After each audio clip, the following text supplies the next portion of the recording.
ভাবে 1 বছর হাওলানি হাউল হওয়া সত্ত্বেও 1 বছর যদি অতিবাহিত হয় তাহলে তার উপরে যাকাত ফরজ।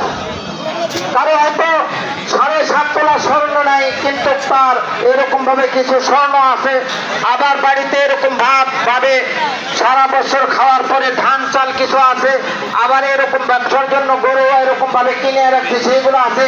সবগুলো মিলিয়ে যদি দেখা যায় 52.5 তোলা চাঁদি অথবা 7.5 তোলা স্বর্ণ সম পরিমাণ হয়ে যায়, তাহলে তার উপরে যাকাত ফরজ। যদি যাকাতকে না আদায় করা হয়, যেরকম নামাজ না পড়লে যেরকম স্বাস্থ্যের কথা আছে, রোজা না করলে স্বাস্থ্যের কথা আছে, ওইরকম ভাবে যাকাত না আদায় করলে তারও স্বাস্থ্যের ব্যবস্থা আছে।